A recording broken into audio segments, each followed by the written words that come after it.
আচ্ছা, আমরা এবার দেখব as though as if। আচ্ছা, এটার অর্থ কি? যেন। কি বললাম? যেন।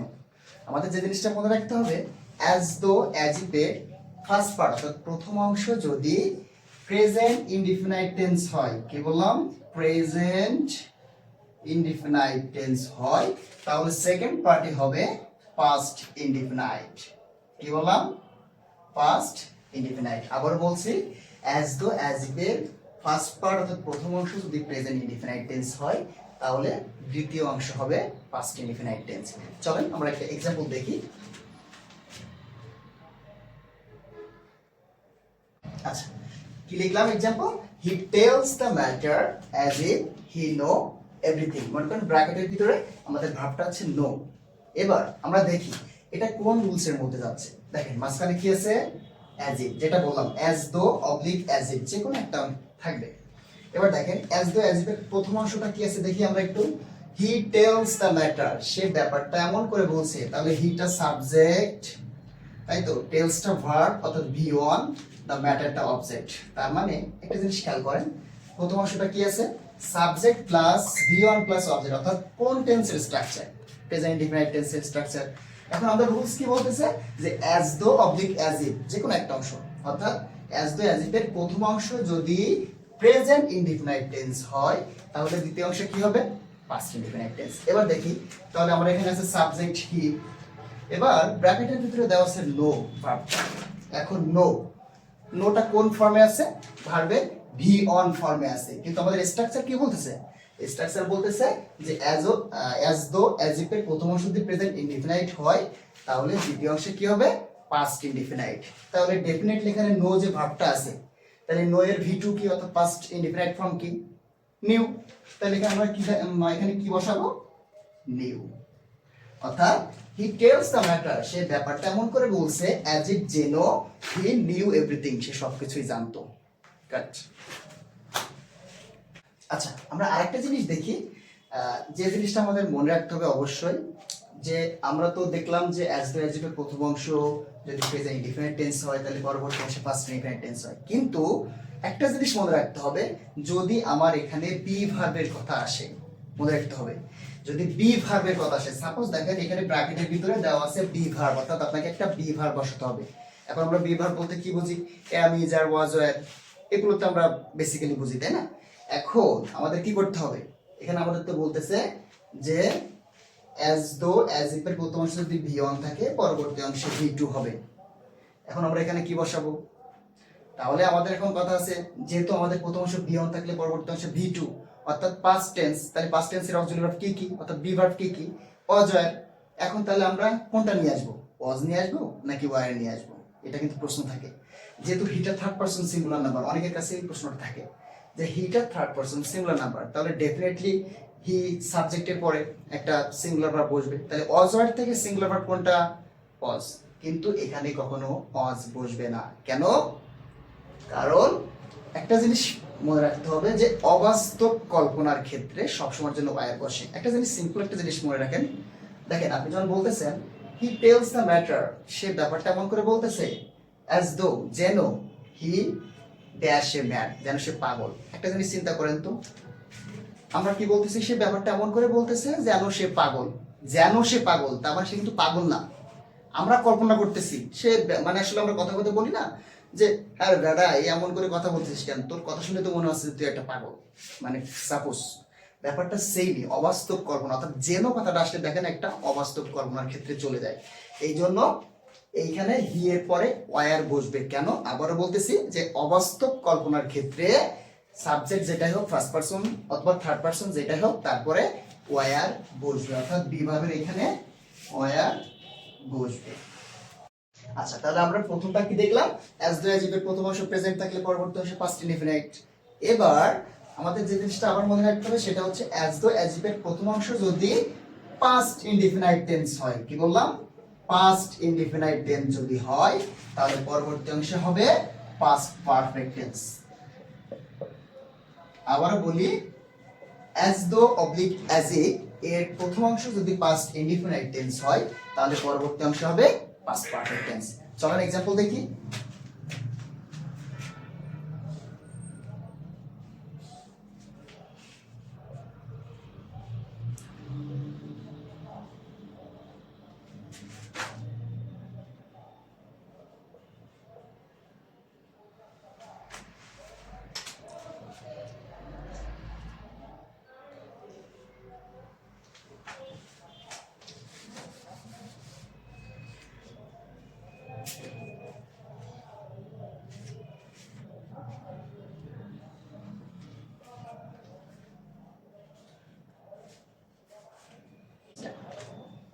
আচ্ছা, তাহলে এখানে एग्जांपल কি দিলাম, হি told the matter as if he dash ব্র্যাকেটের ভিতরে নো, তারপর এভরিথিং। তাহলে এটা কোন গুছের ভিতরে যাচ্ছে, আমরা দেখি মাঝখানে অ্যাজ ইফ আছে, তাই তো? অ্যাজ ইফ মানে কি, যেন। এবার দেখি এর প্রথম অংশ কোন টেন্সে আছে, আমরা একটু দেখি। হিটা সাবজেক্ট, তাহলে টোলটা কোন টেন্সে আছে, মানে ভার্বের কোন ফর্মে আছে, ভি2, তার মানে টেল থেকে টোল্ড, তাহলে subject plus ভি2 plus the matter to object. তাহলে মানে আমরা বলতে পারি যে অ্যাজ ইফ এর প্রথম অংশটা কোন অংশে, মানে প্রথম অংশটা কোন টেন্সে আছে, পাস্ট ইনডিফিনাইট টেন্স, তাই তো? তাহলে আমাদের সূত্র কি বলতেছে, যে অ্যাজ ইফ অ্যাজ এর প্রথম অংশ যদি পাস্ট ইনডিফিনাইট টেন্স হয়, তাহলে পরবর্তী অংশে কি হবে, পাস্ট পারফেক্ট টেন্স। এখন আমরা আসি পাস্ট পারফেক্ট টেন্সের স্ট্রাকচারটা কি। আমরা জানি পাস্ট পারফেক্ট টেন্সের স্ট্রাকচার কি, সাবজেক্ট প্লাস হ্যাড প্লাস মূল ভার্বের ভি3 প্লাস অবজেক্ট।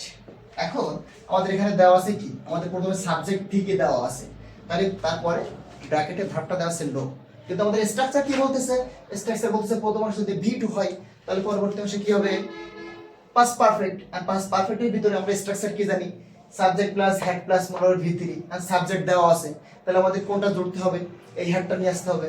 তাহলে আমরা এখানে কি বসাবো, হ্যাড। এবং এই যে নো যে ফর্মটা দেওয়া আছে, এই নো এর ভি3 ফর্মটা কি, নো নিউ নোন। তাহলে আমরা এখানে কি বসাবো, হ্যাড নোন, অর্থাৎ he told the matter as if he had known everything. সে এমন করে ব্যাপারটা বলেছিল যেন সে সবকিছুই জানতো। আসসালামু আলাইকুম, আমি আব্দুর রহিম আপনাদের সাথে আছি। আমি বর্তমান বরিশাল বিশ্ববিদ্যালয় ইংলিশ ডিপার্টমেন্টের মাস্টার্স অধ্যয়নরত। তো বেসিক্যালি আজকে আমি আপনাদের সাথে যে বিষয়টা নিয়ে আলোচনা করব সেটা হচ্ছে right forms of verb and completing sentence. এখন বলতে পারে যে দুইটা টপিক একসাথে কেন, বেসিক্যালি দুইটা একসাথে তার একটাই কারণ, আমরা যদি রাইট ফর্মস অফ ভার্বের রুলসটা মানে আয়ত্ত করতে পারি, তাহলে একই সাথে আমাদের ওই রাইট ফর্মস অফ ভার্বের রুলসটা কমপ্লিটিং সেন্টেন্সে কাজ দিবে। তার মানে একটা জানলে আর একটা হয়ে যাবে। আর একটা কথা আমার বলতে হয়, সেটা হচ্ছে আমার এটা বেসিক্যালি বেস করা হচ্ছে এইচএসসি অ্যান্ড চাকরি লেভেলের জন্য, মানে যারা জবের জন্য খুঁজতেছেন তাদের জন্য আর কি।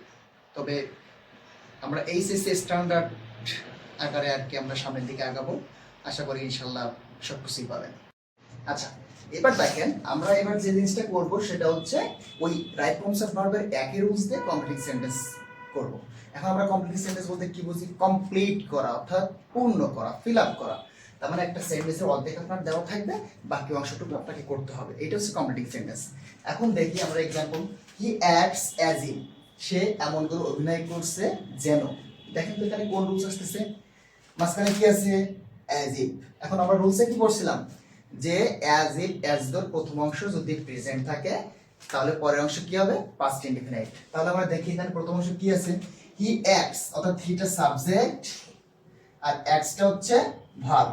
অ্যাক্টস অভিনয় করা, ভার্বের প্রেজেন্ট ফর্মটা আছে, তার মানে এখানে কি প্রেজেন্ট ইনডিফিনাইট টেন্স আছে প্রথম অংশ।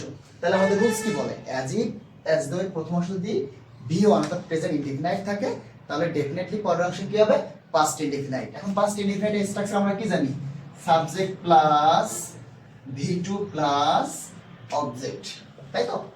এখন আমরা এই স্ট্রাকচার বেস করে আমরা যে কোনো একটা সেন্টেন্স ফিল আপ করি, তার মানে আমাদের অর্থ আসতেছে কি, সে এমন করে অভিনয় করছে। তাহলে আমরা অর্থ কি করতে পারি, সে এমন করে অভিনয় করছে যেন সে আনসারটা জানে, তাই তো?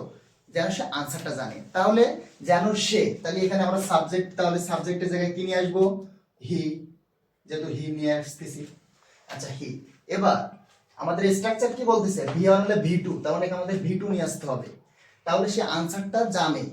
তাহলে জানা ইংরেজি কি, নো, কিন্তু আমাদের এখানে কোন ফর্ম বসবে, ভি2। কেন, কারণ প্রথম অংশ ভি1 থাকলে পরবর্তী অংশে ভি2, এই যে ভি2। তার মানে এখানে আমরা নো যে ফর্মটা নিয়ে আসতেছি, তাহলে নো এর কি হয়ে যাচ্ছে, নিউ, হি নিউ।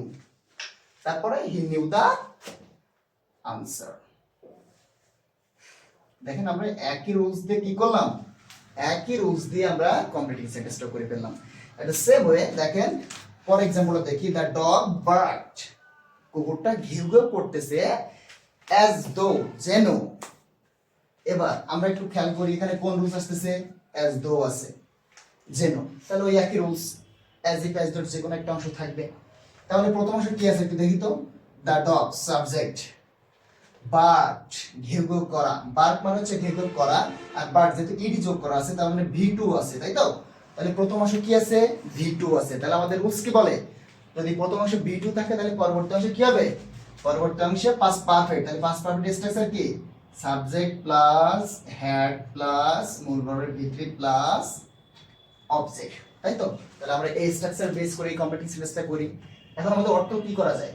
কুকুরটা এমন ভাবে ঘেউ ঘেউ করতেছে যেন তাকে দেখে কি একটা অদ্ভুত লাগতেছে, তাকে দেখে কি লাগতেছে? অদ্ভুত। তাহলে তাকে, তাহলে ইচ, যেহেতু দা কুকুর ব্যক্তিগত না মানে ব্যক্তিবাচক না, তাহলে আমরা ইট ব্যবহার করতে পারি প্রাণীবাচক যেহেতু। তাহলে ইচ এটা কি করতেছিল, মানে এটা কি দেখাচ্ছিল? এটা অদ্ভুত দেখাচ্ছিল। তাহলে দেখা ইংরেজি কি? সি। এখন আমাদের স্ট্রাকচার কি বলে? প্রথম অংশ ভি2 আছে, তাহলে পরবর্তী অংশে কি হবে? Had plus verb V3. তাহলে আমাদের স্ট্রাকচার অনুযায়ী এখানে অক্সিলারি ভার্ব কি নিয়ে আসতে হবে? Had, it had. এবার সি মানে দেখা, তাহলে সি এর ভি3, অর্থাৎ আমরা ভি3 বলতেছি, তাহলে ভি3 ফর্ম কি নিয়ে আসা যায়? সি স সিন। তাহলে ইট হ্যাড সিন স্ট্রেঞ্জার অথবা স্ট্রেঞ্জ, অর্থাৎ এটাকে কি দেখাচ্ছিল? অদ্ভুত দেখাচ্ছিল। অলরাইট, আচ্ছা এবার দেখি it is time it is high টাইমের রুলস। আচ্ছা it is time it is high টাইমের অর্থটা কি? এখন উপযুক্ত সময়। তার মানে মনে করেন অনেকদিন কিছু করা হয়নি, আমরা বললাম যে এতদিন তো করা হয়নি, এখনই উপযুক্ত সময় এই কাজটা করার। অর্থাৎ এর অর্থটা কি? এখনই উপযুক্ত সময়। আমাদের যে জিনিসটা মাথায় রাখতে হবে, it is time it is high time, এরপরে যদি সাবজেক্ট থাকে, কি বললাম? যদি সাবজেক্ট থাকে ইট ইজ টাইম অবলিক ইট ইজ হাই টাইম, এরপরে যদি সাবজেক্ট থাকে তাহলে পরবর্তী অংশে পাস্ট ইনডিফিনাইট টেন্স হবে। কি বললাম? পাস্ট ইনডিফিনাইট টেন্স হবে। চল এক্সাম্পল দেখি। বলতেছে it is time we change our society. এখন আমরা কি বলছি? যে it is time it is high টাইমের পরে যদি সাবজেক্ট থাকে, কি বলছি? যদি সাবজেক্ট থাকে। আচ্ছা আমরা এখন দেখি তো যে এরপরে সাবজেক্ট আছে কিনা।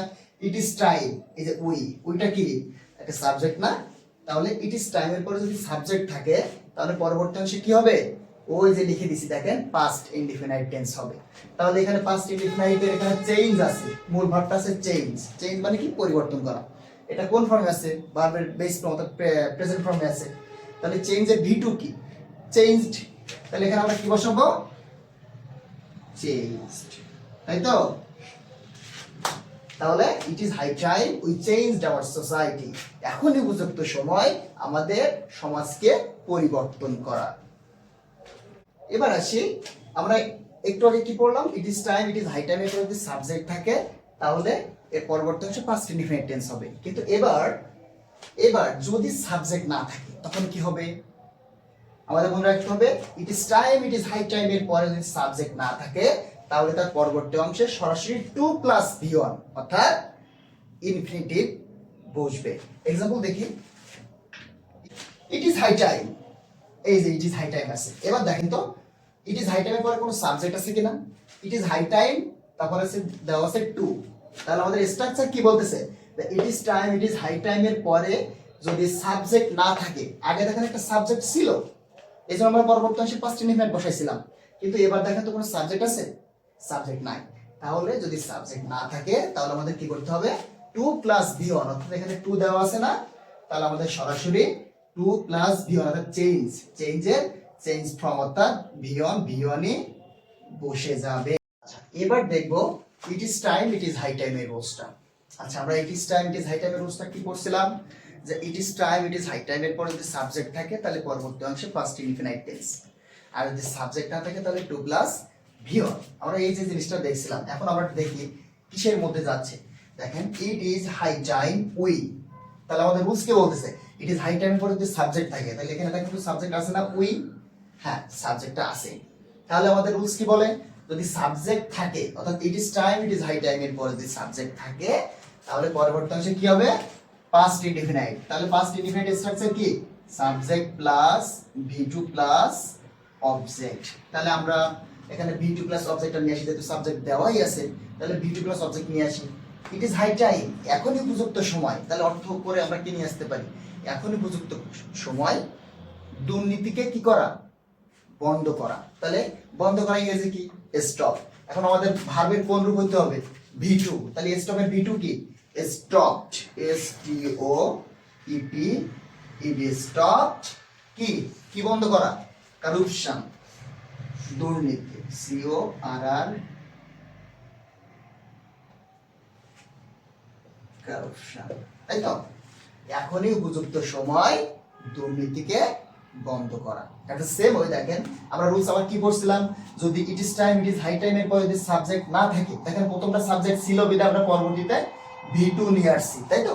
এবার দেখেন পরবর্তীতে কি আছে, ইট ইজ টাইম, এরপরে কোনো সাবজেক্ট আছে না, তাহলে আমরা রুলসে কি পড়ছিলাম, যদি সাবজেক্ট না থাকে তাহলে সেক্ষেত্রে আমাদের কি করতে হবে, 2 প্লাস ভি1 আনতে হবে, 2 প্লাস ভি1 বা ইনফিনিটিভ। তাহলে আমরা ইট ইজ হাই টাইম 2 কি বন্ধ করতে হবে, স্টপ কারাপশন। তাহলে স্টপ এর ভিয়ন কি, stop, S T O P, stop